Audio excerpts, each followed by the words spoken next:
Rohit शर्माची family vegetarian अशी चर्चा असते. रोहित शर्माला अंडे खूप आवडायचे. ही गोष्ट मी परत बऱ्याच सांगतो. हं, त्यांना आवडत पण असेल कधी साथ साथ. पण त्यांनी स्वतःही म्हणालेलं आहे, की ज्या वेळेस मला काही नॉनव्हेज खायचं असेल, तर हं. मी सर वरतीच राहायचे. सरांच्या मिसेसला मी फोन केला, आंटीला फोन करायचा मला जेवायचं आहे किंवा नॉनव्हेज खायचं आहे किंवा त्याला अंडे फार आवडायचे. म्हणजे हाफ फ्राय करून खूप हं. आवडायचं. त्याच्यामुळे तो नेहमी सांगायचा आला की, "मैं जा रहा हूं ऊपर खाने के लिए."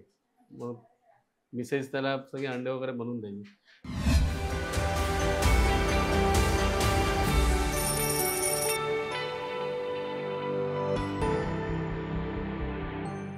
नमस्कार, मी करणसिंह पवार. लोकशाहीच्या या विशेष कार्यक्रमामध्ये आपलं स्वागत आहे. शिक्षक दिनाच्या निमित्ताने आज आपल्यासोबत विशेष पाहुणे आहेत, ज्यांनी कुठल्याही प्रकारची फीस न घेता भारतासाठी उत्तम असे क्रिकेटर्स घडवलेले आहेत. जगभरात ज्याची हिटमॅन अशी ख्याती आहे, आंतरराष्ट्रीय पातळीवरती सर्वात जास्त षटकार ठोकणारा खेळाडू आणि नुकतंच T20 विश्वचषक जिंकून देणारा रोहित शर्मा. आणि रोहित शर्मा सोबतच अन्यही काही महत्त्वाचे क्रिकेटर्स त्यांनी घडवलेले आहेत. आणि नुकतंच त्यांना द्रोणाचार्य पुरस्काराने देखील त्यांचा सन्मान झालेला आहे. ते दिनेश लाड सर आपल्या सोबत आहेत. सर, लोकशाही मराठीमध्ये आपलं खूप खूप स्वागत आहे. नमस्कार. महत्त्वाचं म्हणजे आता द्रोणाचार्य दिनेश लाड सर यांचा अर्जुन कोण हे तुम्हाला काही सांगण्याची आवश्यकता नाही. आपल्या मुंबईचा रोहित शर्मा. तर आपण गप्पांना सुरुवात करूयात. तर माझा पहिला प्रश्न हाच आहे की रोहित शर्मासारखा हिरा नेमका आपल्याला कसा सापडला?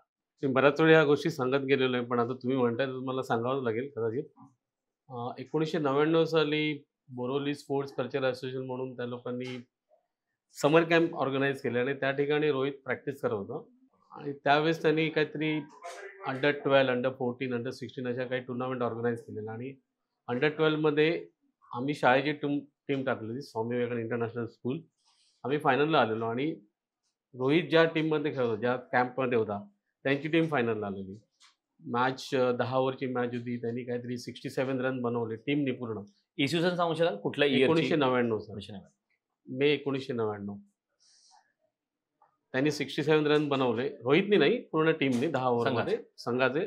आणि आम्ही ते चेस केले. चेस केल्यानंतर मी समोरच बसलेलो. तर ज्या पद्धतीने रोहितने 2 ओव्हर टाकल्या, मी बॅटिंग तर बघितली नव्हती त्याची. मला खूप त्याची शैली आवडली बॉलिंगची. आणि शाळा नवीन होती, त्यामुळे मला काही मुलं हवी होती शाळेसाठी.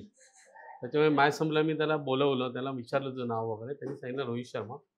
मी म्हटलं तुझ्या पॅरेंटना मला भेटायला सांग इमिजिएट.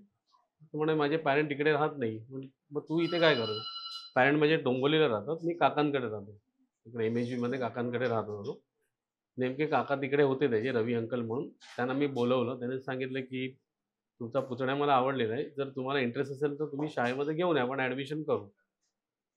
त्यांनी सांगितलं ठीक आहे सर, आम्ही येतो. 2 जूनला ते शाळेत आले. मी डायरेक्टरकडे घेऊन गेलो, फॉर्म वगैरे घेतला. फॉर्म घेऊन आम्ही ज्यावेळेस खाली आलो, त्यावेळेस त्यांनी मला एक प्रश्न विचारला की शाळेची फी किती आहे? म्हटलं मलाही माहीत नाही, आपण जाऊन बघू. आम्ही फीस काउंटरजवळ गेलो. तिकडे विचारले फीस किती आहे? तर ₹275 फी होती. तो आकडा ऐकल्याबरोबरच त्यांनी 275 प्रति महिना प्रति महिना होती.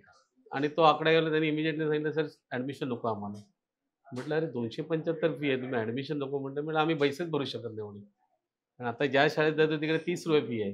अच्छा. इथे आम्ही एवढी भरूच शकत नाही. पण मला काय माहिती वाटलं होतं की मुलगा टॅलेंट दिसते आहे, शाळेलाही हवा आहे. मी घेतला फॉर्म आणि परत डायरेक्टर सरांकडे गेलो. त्यांना म्हटलं की सर तुम्ही ॲडमिशन तर कन्फर्म केलं आहे, पण माझं एक क्वेरी होती, तर तुम्ही फुलफिल करू शकाल का? म्हणजे काय आहे? म्हटलं मुलगा गरीब आहे, चांगला आहे, आपण त्याला फ्रीशिप देऊ. सरांनी फक्त माझ्याकडे बघितलं आणि ठीक आहे. त्यांनी फॉर्म घेतला आणि त्याच्यात ग्रँटेड फ्रीशिप दिलं. कदाचित त्यावेळेस जर ते फ्रीशिप दिली गेली नसती, तर रोहित शर्मा मला ते दिसला नसतं जगाला असं वाटतं. आपण जसा आता उल्लेख केला बोलताना की रोहित शर्मा हा स्पिनर बॉलर, गोलंदाज आपण पाहिला, ऑफ ब्रेक करायचे ना, ऑफ ब्रेक. मात्र त्यानंतर तो एक उत्तम फलंदाज आहे, बॅट्समन आहे, हे नेमकं आपल्याला कधी वाटलं आणि त्यावरती आपण नेमकं कसं वर्कआउट केलं? असं की पहिल्या वर्षी ज्यावेळेस तो 7वीत असताना आला शाळेत, त्यावेळेस ॲज अन बॉलर म्हणून तो खेळला. म्हणजे आम्ही नवीन शाळा असल्यामुळे आम्ही काहीतरी फर्स्ट राऊंडलाच आम्ही हरलो मॅच.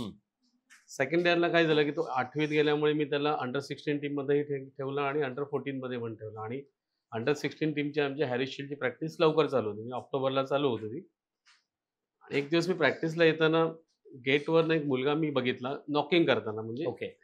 बेसिकली मुलं काय करतात, कोच यायच्या आधी कोण बॉलिंग टाकतो, कोण नॉकिंग करतो, कोण मस्ती करतो, या प्रकार चाललेले असतात. तर एक नॉकिंग करताना मला मी बाहेरून बघत होतो, सुंदर बॅट येत होती. तर मला सुरुवातीला कळलं नाही कोण आहे तो. म्हणून मी आतमध्ये आलो. आतमध्ये आल्यानंतर मी बघितलं की हे रोहित होता. मी म्हटलं, "तू बॅटिंग पण करतो?" तो काही बोलला नाही. म्हटलं, "ठीक आहे." मग त्याला मी घाबरायचा का? हां, घाबरायचं. हां, हां. घाबरायचं. 7 नंबरला बॅटिंगला नेटमध्ये पाठवलं. ज्या पद्धतीने बॅटिंग केली, तर मला थोडं वाटायला लागलं की ह्याला आपण प्रमोट करायला गरज आहे. मग मॅचमध्ये मी त्याला 6 नंबरला पाठवलं. त्यांनी 30-40 रन केले, चांगले केले. पण ती मॅच आम्ही हरलो. ते ते अंडर 16चं क्रिकेट संपलं. ज्यावेळेस 14ची प्रॅक्टिस चालू झाली, त्यावेळेस मी त्याला बॅटिंगमध्ये वरती द्यायला चालू केलं. कारण तो सीनियर होता, 8वीत गेलेला. आणि ज्या पद्धतीने तो फलंदाजी करत होता, मला वाटायला लागलं की नाही, याला आपण बॅटिंगमध्ये प्रमोट करणं गरजेचं आहे. कारण त्यावेळेस जर मी ते डिसिजन घेतलं नसतं, की ह्याला बॅटिंगमध्ये प्रमोट करणं, तर कदाचित रोहित बॅट्समन म्हणून दिसला नसता असं मला वाटते. ते माझं डिसिजन खूप मोठं झालं असं मला वाटतं. त्याचा मला स्वतःला आता अभिमान वाटतो त्या गोष्टीचा. आणि त्यानंतर त्याला मी ज्यावेळेस गाईड शील्डची मॅच आली, त्याला म्हटलं, "तू ओपन कर." खुश झाला खूप. आणि त्याच मॅचला त्यांनी 140 धावाची खेळी केली. आणि त्याच्यानंतर टॅलेंट त्याच्याकडे होतंच. असं नव्हतं की माझ्यामुळे तो मोठा बॅट्समन झाला. त्याचं टॅलेंट, त्याने टॅलेंटला जस्टिफाय केलं. त्यांनी मेहनत केली, भरपूर वेळ दिला त्या गोष्टीला आणि तो एवढा मोठा फलंदाज झाला. मात्र यामध्ये कौतुकास्पद हे आहे की फक्त नॉकिंग आपण पाहिली आणि त्यातलं आपल्याला कळलं की रोहित शर्मा हा एकदम उत्तम फलंदाज होऊ शकतो. एक महत्त्वाचा प्रश्न की ज्यावेळी क्रिकेटची चर्चा होते जागतिक पातळीवरती, मुंबई क्रिकेटचं फार कौतुक केलं. त्यामध्ये सुनील गावस्कर पासून सचिन तेंडुलकर, रोहित शर्मा आणि यामध्ये मुंबईच्या क्रिकेटचं तंत्रशुद्ध आणि अभ्यासू फलंदाजी अशी नेहमी चर्चा होते. त्यामध्ये रोहित शर्माबद्दल बोलताना असं नेहमी बोलतात की he has a good enough time to play the ball. Virat Kohli सुद्धा एका मुलाखतीमध्ये म्हणाला होता आणि पाकिस्तानचे सुद्धा प्लेयर म्हणतात की रोहित शर्माकडे आमच्या सर्वांपेक्षा 1 सेकंद जास्त आहे. मग ही टेक्निक नेमकी कशी डेव्हलप झाली, यावरती काय वर्कआउट केलं? बेसिकली हे गॉड गिफ्टेड असते, जसं असं म्हणायला गेलं की प्रत्येक बॅट्समनकडे ती शैली नसते. जसं सचिन तेंडुलकरला देव देव मानलं जातं क्रिकेटचं, तसं ह्याच्याकडे पण काहीतरी वेगळी एक देणगी दिली गेली. त्याच्यामुळे आणि पण त्याचे टॅलेंट वेगळंच होतं. त्यांनी मेहनतही तेवढी केली आहे. म्हणजे मेहनत केल्याशिवाय कुठली गोष्ट साध्य होत नाही. त्याच्यामुळे त्याच्या मेहनतीला त्यांनी जस्टिफाय करून त्यांनी एवढा मोठा तो क्रिकेटर झाला असं मला वाटतं. रोहित शर्माबद्दल चर्चा करताना त्याचे सहकारी नेहमी बोलतात की थोडा लेझी आहे किंवा विसरभोळा आहे, खूप वस्तू किंवा इतर गोष्टी विसरतो. असा काही तुमच्या सोबतच्या तुमच्या सहवासामधला कुठला गमतीशीर किस्सा आहे का की विसरला असं काही? विसरला असं नाही, पण तो एक असा किस्सा झालेला की तो अंडर 17 मुंबईसाठी सिलेक्ट झालेला आणि तो मॅचला जात होता. हं. मॅचला त्यानं बँड्राला ज्यावेळेस ट्रेनमध्ये जायचं, ट्रेनने त्यावेळेस बोरिवलीवरनं, ओके. आणि बँड्रा स्टेशन सुटल्यानंतर जी खाडी लागते, हां. तो बाहेरच उभा होता गर्दी असल्यामुळे. आणि त्याचं ते किट खाली पडलं आणि तो परत आला. ट्रेनमधून की ट्रेनमधनं खाली खाडीत पडलं, पडलं? खाडीत पडलं. तो परत आला. तर मला चंद्रकांत पंडित त्यावेळेस कोच होते. त्यांनी मला फोन केला, "अरे तू रोहित आलाच नाही प्रॅक्टिसला." तर ह्यांनी गाढवानी काही मला सांगितलं, मी गाढवच बोलायचो त्याला. ह्यांनी मला काहीच सांगितलं नाही, की सर असं झालं. त्याच्यानंतर मला कळलं, की ते किट त्याचं पडलेलं. पण असं विसरबोळ असं नाही का, म्हणजे क्रिकेटसाठी तो खूप वेळ देण्यासारखा मुलगा होता त्याच्यापर्यंत. म्हणजे शाळेला दांड्या मारून तो क्रिकेटसाठी, म्हणजे मला सारखा त्रास द्यायचा, की सर प्रॅक्टिसच करायची मला. तो अभ्यासासाठी दुर्लक्ष करायचा त्या गोष्टी. म्हणजे जास्तीत जास्त प्रॅक्टिस करणं त्याचं हे. मैदानातला रोहित शर्मा आणि मैदानाबाहेरचा रोहित शर्मा असं क्रिकेटच्या व्यतिरिक्त नेमकं रोहित शर्माबद्दल एखादं काय आपण सांगू शकतो? त्याचा कॉन्फिडन्स लेव्हल तो एक सांगू शकतो. कारण मला आठवतंय, की ज्यावेळेस अंडर 19 मुंबईला सिलेक्ट झालेला आणि आम्ही कुठेतरी असे उभे होते. समोर एक मर्सिडीज गाडी उभी होती. आणि मला म्हणाला, की "सर मी गाडी घेणार." मी म्हटलं, "मूर्खा, गाडी घेणार म्हणजे तू काय खेळलायस गाडी घ्यायला? आता तू मुंबईच्या अंडर 19 टीममध्ये आलेला." मी म्हटलं, "नाही, घेऊन दाखवणार मी गाडी." म्हणजे त्याचा तो कॉन्फिडन्स लेव्हल एवढा हाय होता. तर आता तुम्हाला माहीतच आहे, की त्याच्याकडे बऱ्याच गाड्या आहेत. आणि त्यांनी खरोखर ते करून दाखवलं. म्हणजे त्याला स्वतःबद्दल विश्वास होता, की मी पुढे जाऊन एक मोठा क्रिकेटर होऊ शकतो, जर मी मेहनत केली तर. त्याचं एक जिवंत उदाहरण आहे. चर्चा तर होते रोहित शर्माची, मात्र या व्यतिरिक्त शार्दूल ठाकूरची पण नेहमी चर्चा होते. एक चांगला अष्टपैलू खेळाडू आहे. आपल्याबद्दल नेहमी उल्लेख केला जातो की शार्दूल ठाकूरला आपण आपल्या घरी देखील ठेवलात आणि शार्दूल ठाकूरच्या म्हणजे घडवण्यामध्ये नेमका आपला त्यावेळेसचा नेमका कसा अनुभव आहे? सर, मी तुम्हाला एक सांगेन, की मी घडवणारा कोण नाही आहे. म्हणजे प्रत्येक वेळेस मला असंच लोकं म्हणतात, की तुम्ही ह्यांना घडवलंय, त्यांना घडवलं. मी घडवलेलं नाहीये. फक्त मी एक बघितलं त्या मुलांना आणि त्यांना ती दिशा देण्यासाठी मी त्यांना मदत केलेली आहे. टॅलेंट तर त्यांचं होतंच. टॅलेंट असल्याचे कुठं सगळेच म्हणून या लेव्हलला क्रिकेट खेळत नाही. हां, पण शार्दूल ठाकूरचं असं झालं, जसं रोहितला मी एका मॅचमध्ये बघितलं, तसं शार्दूलला आमच्या विरुद्ध मॅच खेळताना शाळेची मॅच होती. तो पालघर तारापूर विद्यामंदिरमधनं आला आणि त्या मॅचमध्ये त्यांनी काहीतरी 76 धावा केल्या आणि 4 विकेट काढल्या, 4 का 5 विकेट. जशी मॅच संपल्यावर मी त्याला बोलावलं. त्याला म्हटलं, "तू माझ्या शाळेत ॲडमिशन घे." कारण मला त्यावेळेस तो त्या एज ग्रुपमधला सगळ्यात जोरात टाकणारा बॉलर दिसला होता. खूप सुंदर त्याची बॉलिंग ॲक्शन होती आणि खूप जोरात टाकत होता. मी त्याला म्हटलं, "तुझ्या नेहमीप्रमाणेच तुझ्या पालकांना मला भेटायला सांग." पण नेमके त्याचे पालक म्हणजे वडील तिकडे मॅचला आले होते. त्यांना म्हटलं, की "ह्याला तुम्ही मुंबईला पाठवा माझ्या शाळेत. हा जर मुंबईत आला तर टॉप लेव्हलचं क्रिकेट खेळेल." मी असं म्हटलं ना, की तो देऊन भारताला जाऊन खेळू शकेल. पण एक चांगल्या लेव्हलचं क्रिकेट खेळू बरोबर. शकेल. पण त्याच्या वडिलांनी मला उत्तर दिलं, की "सर तुमच्या शाळेत आहे तर म्हटलं 3 तास जायला, 3 तास यायला आणि 10वीत गेलेला आहे. त्याच्यामुळे 6 तास फुकट जाणार आणि परत अभ्यास. आणि उद्या तो क्रिकेटर नाही झाला तर ॲटलीस्ट अभ्यासामध्ये काहीतरी करू शकेल." पण त्यांना मला कॉन्फिडन्स नव्हता त्या गोष्टीचा, की खरोखर हा पुढे जाऊन काहीतरी करू शकेल. पण मला माहीत नाही, की जसं रोहितच्या बाबतीत मी ते डिसिजन घेतलं, त्या बाबतीत मी मी त्यांना जवळ-जवळ 22 फोन कॉल केले. म्हणजे फेब्रुवारीपासून ते मेपर्यंत त्यांना सतत फोन करत होतो, की "काय करताय तुम्ही?" त्यांचं उत्तर एकच होतं, "नाही सर. 10वीत गेला आहे. 10वीत. ट्रॅव्हलिंग टाईम जास्त आहे." असं करता-करता एक दिवस मी अचानक घरी बसता-बसता माझ्या मिसेसची सहज एक बॉम्ब टाकला, की ही घाबरत-घाबरत टाकला खरं तर, की "मला एक मुलगा घरी ठेवायचा आहे." तिने फक्त माझ्याकडे असं बघितलं, "तुमचं घर आहे, मला काय करायचं?" हे उत्तर जसं मला मिळालं, पटकन मी मोबाईल घेतला. तिच्या वडिलांना फोन करून सांगितलं, की "मी माझ्या घरी ठेवायला तयार आहे." आणि रोहित आपला शार्दूल माझ्या घरी राहिला आणि आज तो भारताला खेळला.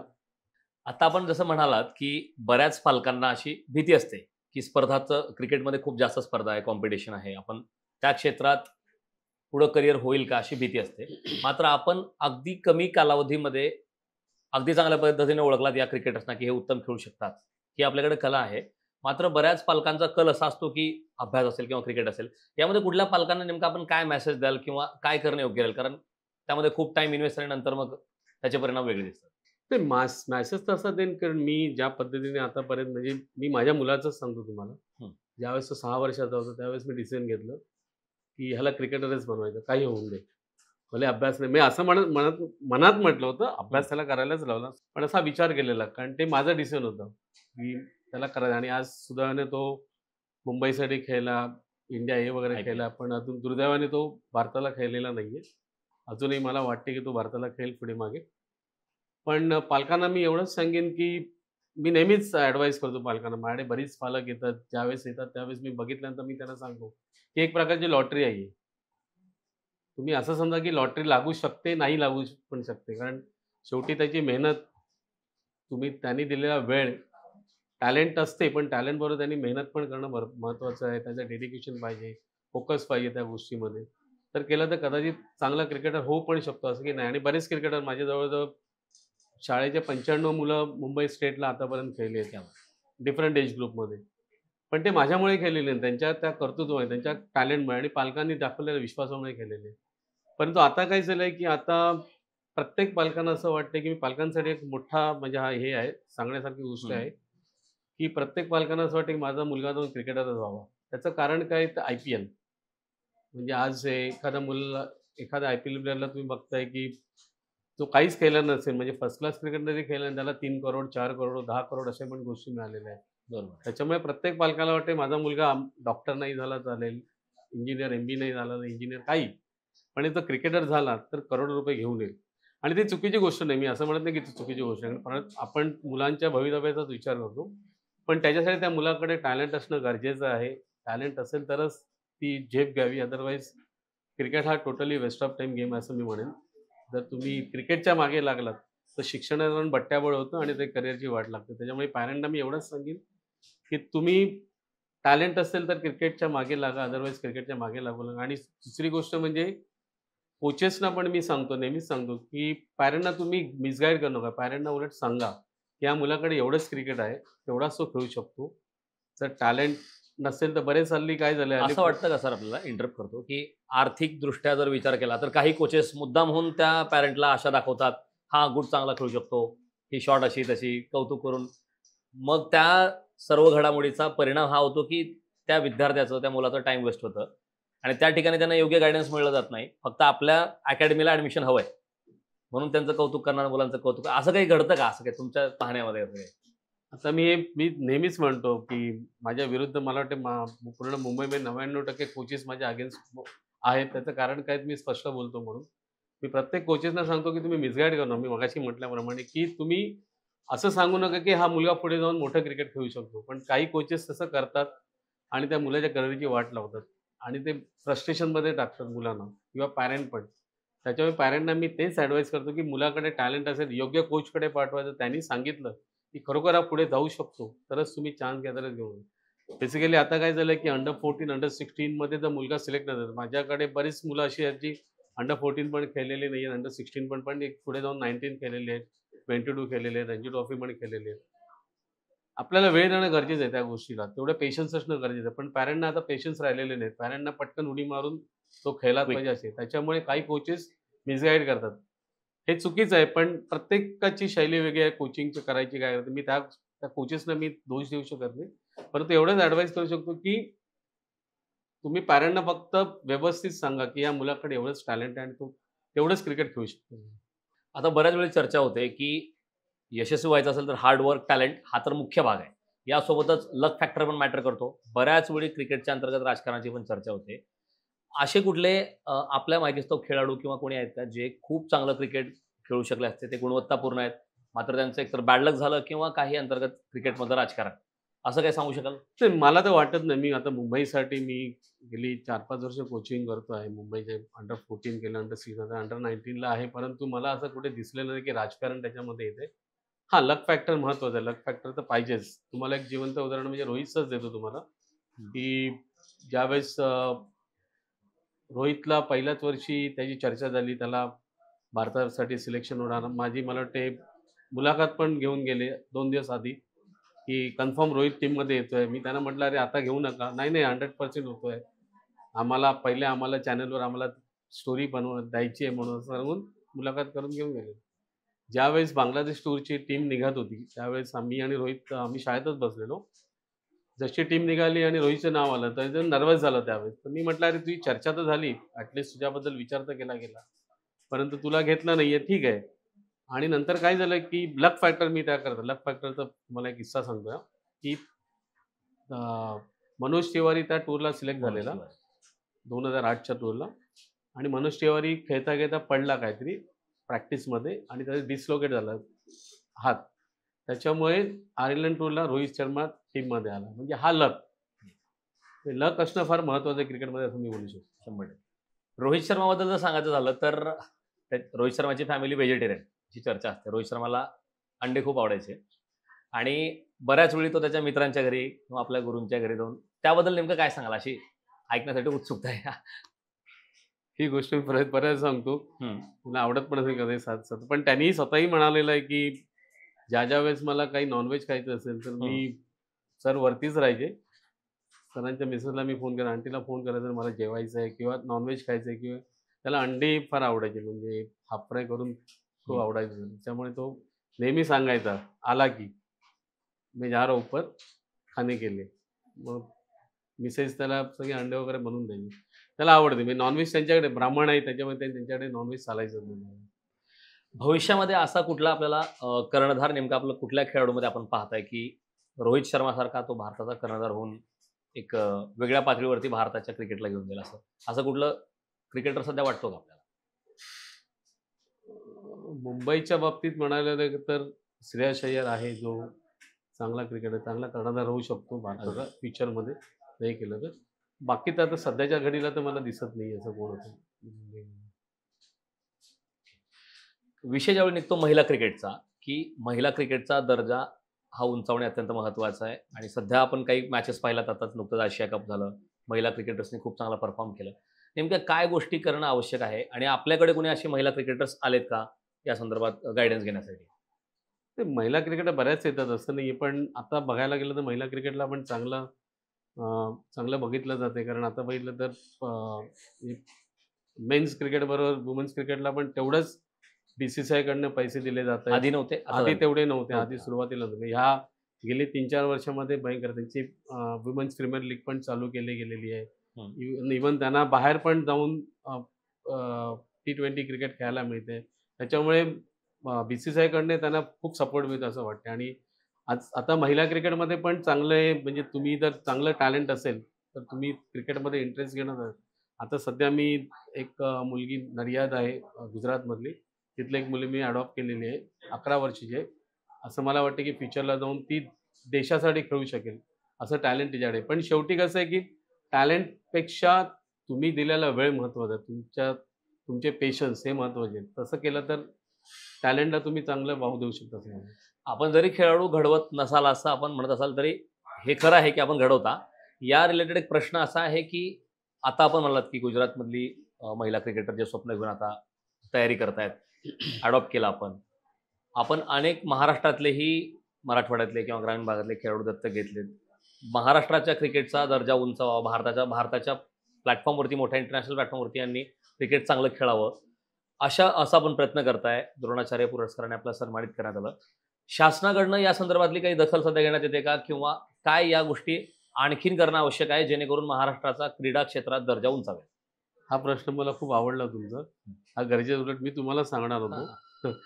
कारण मी आता जवळजवळ 15 मुलं मी अडॉप्ट केलेली आहेत ग्रामीण भागात, म्हणजे शिर्डी म्हणा, मराठवाडा म्हणा, यवतमाळ, बीड, सोलापूर, सावंतवाडी, रत्नागिरी इथली 15 मुलं मी अडॉप्ट केलेली, जी 6 आणि 7 वर्षाची मुलं आहेत. आणि त्यांच्या पॅरेंटनी माझ्यावर विश्वास ठेवून त्यांना मुंबईत आणलेलं आहे. मी त्यांचं सगळं म्हणजे शिक्षणासहित सगळं बघतोय त्या गोष्टीचं.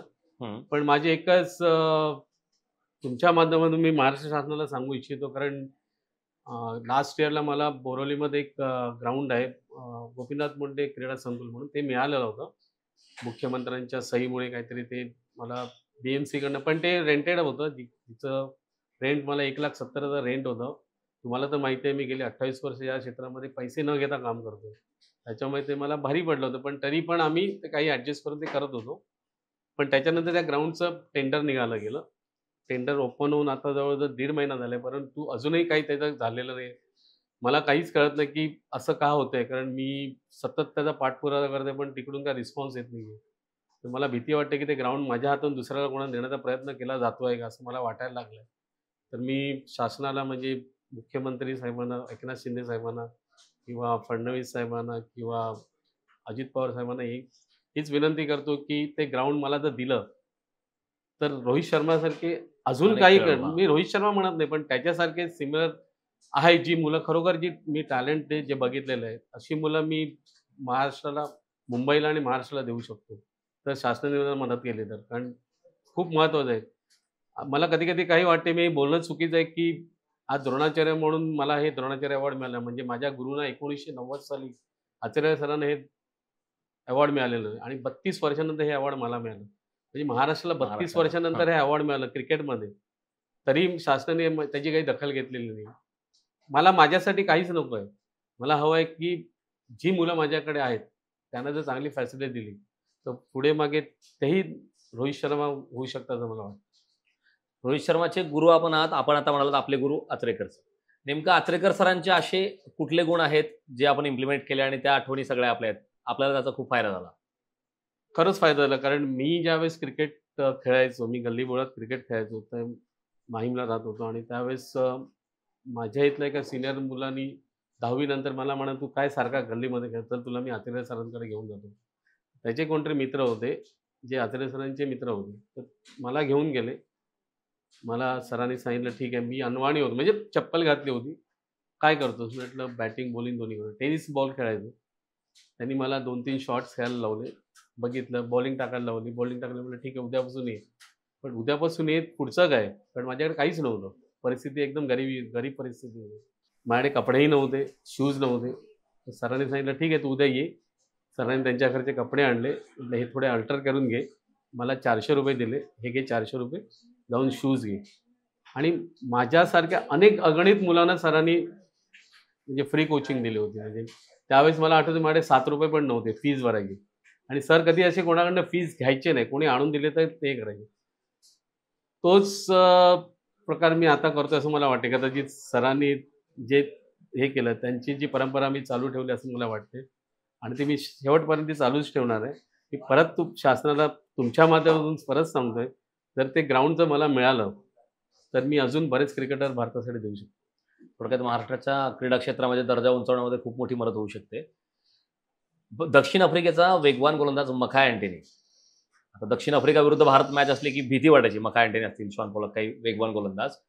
तर मकाय अँटनीचा मुलाला ज्यावेळी त्याला क्रिकेटर बनवायचं होतं, त्यांनी स्वप्न पाहिलं की क्रिकेटर बनावं, त्यावेळी ते सर्वात आधी आपल्याकडे आले होते. तो नेमका किस्सा काय, नेमका कसा आपला त्यावेळेसचा अनुभव आहे? नाही नाही, कसं होतं की ऑलरेडी तो खेळला होता, तिकडे खेळत होता क्रिकेट. परंतु मकाय अँटनीला मुंबई भारतामध्ये काहीतरी त्याला आपल्या मुलाला प्रॅक्टिस करण्यासाठी पाठवायचं होतं. कारण भारताची जी टेक्निक आहे हे आहे ते त्याला शिकवणं गरजेचं आहे. त्याच्या दृष्टीने त्याला शिकवणं गरजेचं आहे. मला कोणीतरी सांगितलं की मकाय अँटनीला त्याच्या मुलाला भारतामध्ये पाठवायचं आहे, तर तुम्ही करू शकाल का? म्हटलं हो, काही प्रॉब्लेम नाही आहे, त्याला सांगा. तर मकाय अँटनी मला फोन करून विचारलं, तर मी पाठवतोय, तर आपले चार्जेस वगैरे किती असतील? म्हणजे चार्जेस वगैरे काही नाही, तुम्ही मुलाला पाठवून द्या. आणि तो जवळजवळ 6 महिने माझ्याकडे होता आणि चांगलं क्रिकेट घेऊन जातो. फ्युचरमध्ये तो साऊथ आफ्रिकेसाठी खेळताना असं दिसेल असं मला शक्यता वाटते.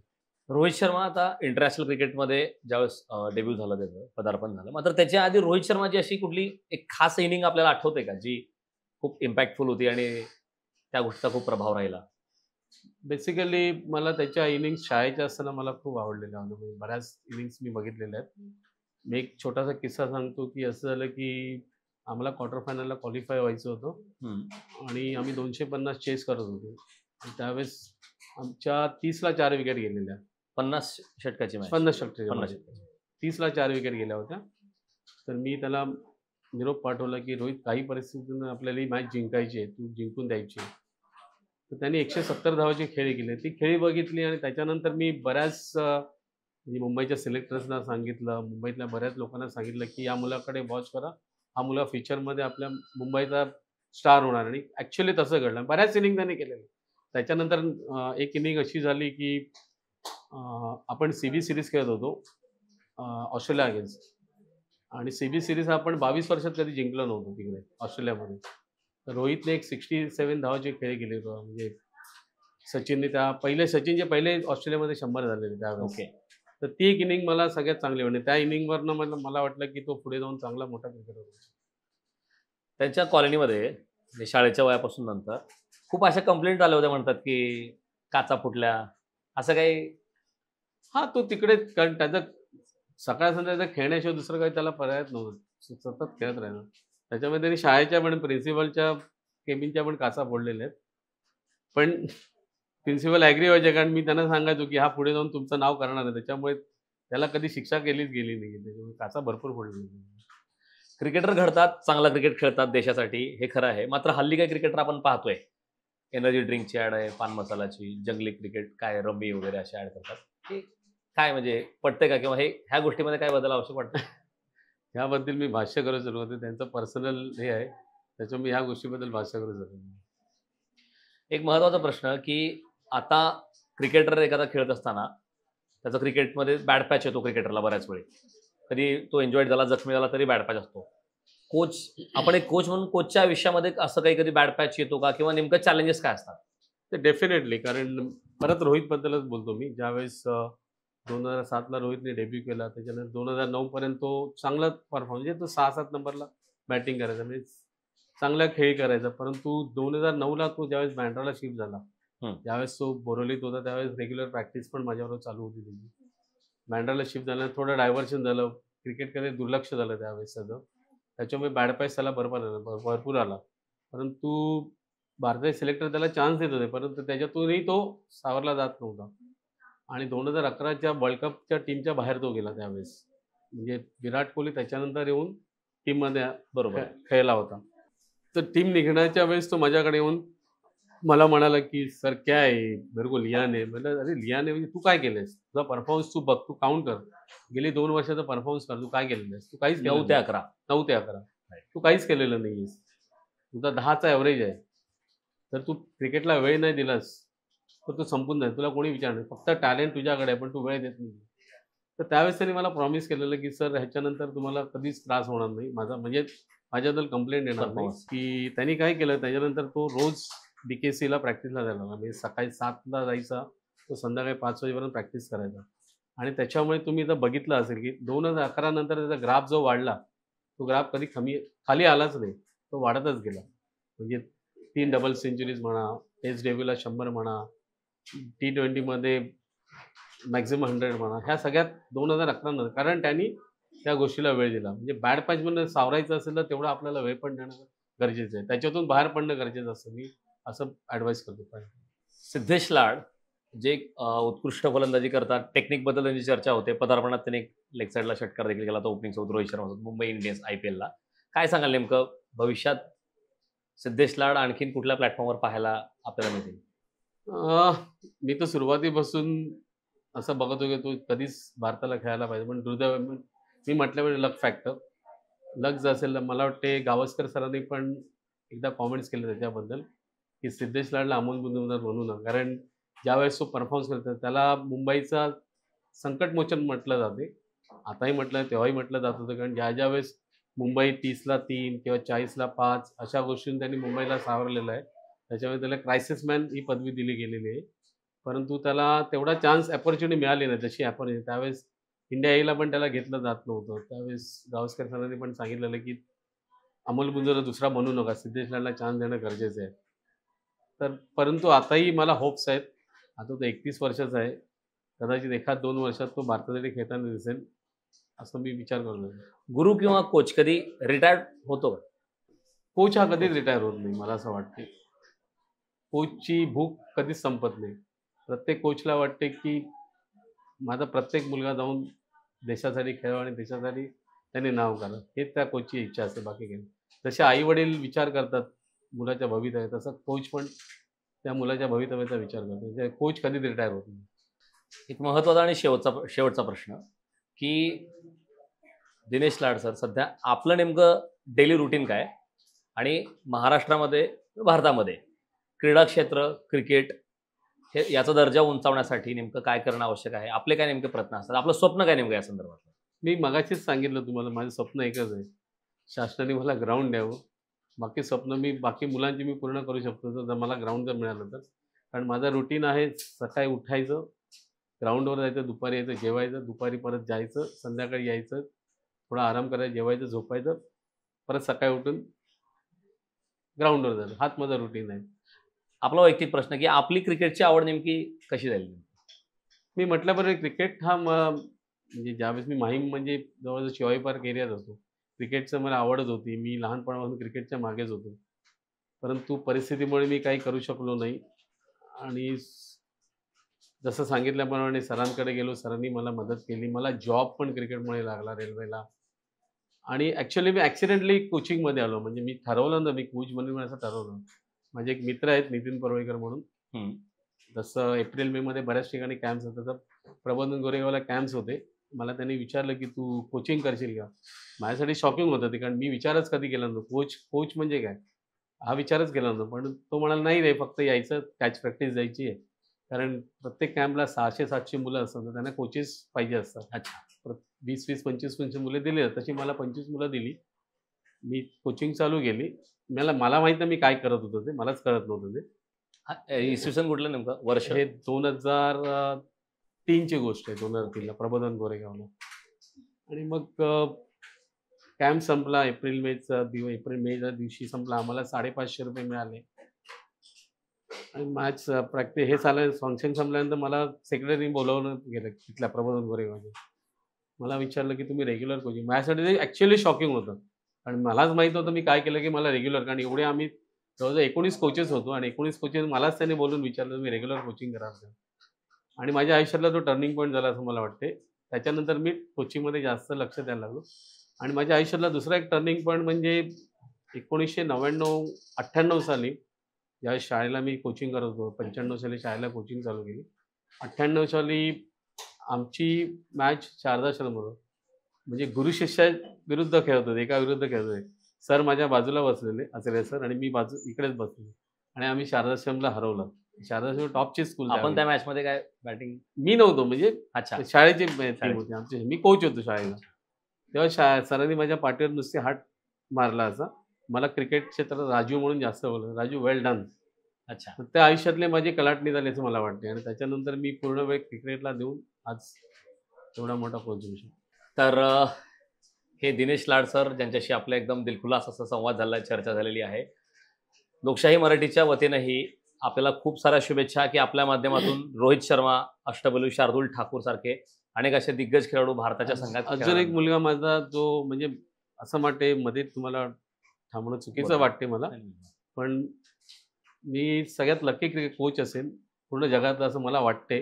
कारण एकाच वेळेस वर्ल्ड कपमध्ये 2 डिफरंट कंट्रीला ज्याची मुलं केली असा मी एकच कोच असं मला वाटते. कारण रोहित शर्मा भारतासाठी केला आणि हरमीत सिंग जो केला USA साठी, तो माझाही स्टुडंट आहे. त्याच्यामुळे जगातला मग पहिला कोच असेल ज्याचे 2 डिफरंट कंट्रीला 2 मुलं केली. आपण जसं आता उल्लेख केलात की दुसऱ्या कंट्रीसाठी खेळणारे म्हणजे 2 देशासाठी खेळणारे खेळाडू तुमच्या माध्यमातून घडलेले आहेत. तर हरमीत सिंग ज्याचा आपण उल्लेख केलात, त्याचं नेमकं काय म्हणजे त्याचा परफॉर्मन्स कुठून सुरू झाला, त्यांनी पदार्पण कसं केलं आउट ऑफ कंट्रीसाठी? आउट ऑफ कंट्री तो आता गेला, पण तो मुंबईसाठी गेला, म्हणजे भारतासाठी तो अंडर-19 वर्ल्ड कप पण गेला. हरमीत सिंगचं पण असंच झालं की प्रबोधनला तो एप्रिल-मेच्या कॅम्पला होता आणि मला मुंबईचे आता सध्या चेअरमन आहेत संजय पाटील, त्यांनी मला फोन केला की असाच एक मुलगा बघितलाय, बघ तुला पाहिजे का? तर मी म्हटलं ठीक आहे, पाठवून दे त्याला. तर मी ज्या दिवशी तर तो 7वीत गेला होता आणि ज्यावेळेस मी त्याला बघितलं इमिजिएटली त्याला सांगितलं आई-वडिलांना की तुम्ही ॲडमिशन घ्या शाळेत. पण ते राहत होते मलाडला, ते ॲग्री होत नव्हतं. मी म्हटलं नाही, काही करायला तुम्ही ॲडमिशन करून घ्या. आणि त्याचंही माझं कौतुक वाटतं की तो मुलगा पुढे जाऊन भारतासाठी अंडर-9 खेळला, मुंबईसाठी रणजी ट्रॉफी केला. पण दुर्दैवाने त्याला इथे तेवढा चान्स मिळाला गेला नाही. तो लास्ट इयर USA जाऊन मायनर लीग खेळला आणि मायनर लीगमधनं तो USAला सिलेक्ट झाला आणि USAसाठी त्यांनी इंटरनॅशनल डेब्यू केला. तर दिनेश सर, आपण आपल्या धावत्या आणि व्यस्त शेड्यूलमधून अमूल्य असा वेळ दिलात, लोकशाही मराठीच्या या कार्यक्रमामध्ये सहभागी झालात, संवाद साधलात. रोहित शर्माचे लहानपणीचे भन्नाट गमतीशीर किस्से देखील आपण सांगितलेले आहेत. पालकांनी नेमकं काय करणं गरजेचं आहे, महाराष्ट्राचा आणि देशाचा क्रिकेटचा दर्जा कसा उंचावेल यासाठी काय करणं आवश्यक आहे. लोकशाही मराठीच्या वतीनंही आपल्याला खूप खूप साऱ्या शुभेच्छा की आगामी काळात शासनाने आपण जे मुद्दे मांडताय त्याची दखल घ्यावी. आपल्याला ज्या ग्राउंडची आवश्यकता आहे, ज्या माध्यमातून खूप सारे चांगले खेळाडू घडू शकतात, ते ग्राउंड देखील आपल्याला मिळो. आणि सोबतच रोहित शर्मा, शार्दूल ठाकूर, सिद्धेश लाड यासारखे उत्तम दर्जाचे खेळाडू जागतिक पातळीवरती भारताकडून उत्तम खेळाडू म्हणून खेळतील, यासाठी सुद्धा तुम्हाला खूप साऱ्या शुभेच्छा. धन्यवाद.